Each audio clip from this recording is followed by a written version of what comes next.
if you had to give someone a challenge, a 1 week challenge to start right now, that would change them for the good, what would it be? Mental or physical? Either one. A 1 week challenge. Or it could be anything. It doesn't have to be mental, physical. It could be whatever. Damn. I would say a 1 week challenge would be to get up at 4:30 and go for a 4 mile hike run every day.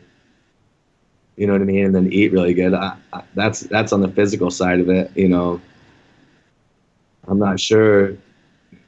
It's so individual based. Getting up early kind of sucks. Some people are good at it. I force myself to get up early and go do things just because I have so much to do, and I can get up and knock 2 hours of something else before everybody else starts their day. You know what I mean? That across the board. Look what Jocko teaches. And these other guys, like, that kind of gives you that little foot forward, and it's not the easiest thing to do. But you can accomplish more if you're trying to accomplish something. If you're not trying to accomplish anything, then I have no advice for you. No, it's good. I think that I think it's like you said, it's a physical thing, but it's also, I think, mentally what you get out of doing that, you get an edge. You get confidence boost. You get a lot. So that's a good one, man. You kind of, depending on what your goals are, you've got to live a little differently than those around you. Like in high school, when I was running all the time, my buddies drove everywhere. They drove to work. I ran to work.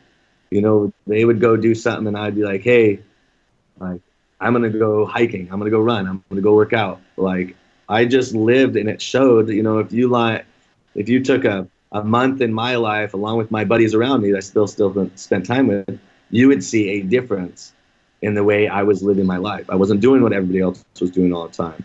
And I actually became kind of proud of that I stood out, not shined. I'm not saying I was better or worse. What I was doing was different. You know what I mean? You can't have a goal and do this that's different than everybody else around you and do the exact same thing as everybody else around you. You really can't. Like, you can't only work out 2 days a week because your buddy's working out 2 days a week. You got to work out 5.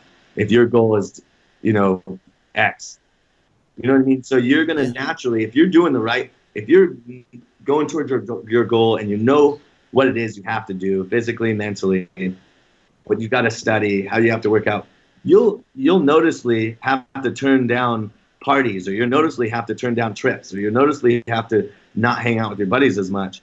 You know what I mean? Because you're goal oriented, and that takes focus.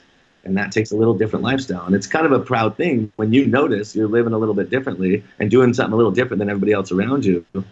That's really cool. You know what I mean? And that's kind of like, hey, a pat on the back. You're sticking to it.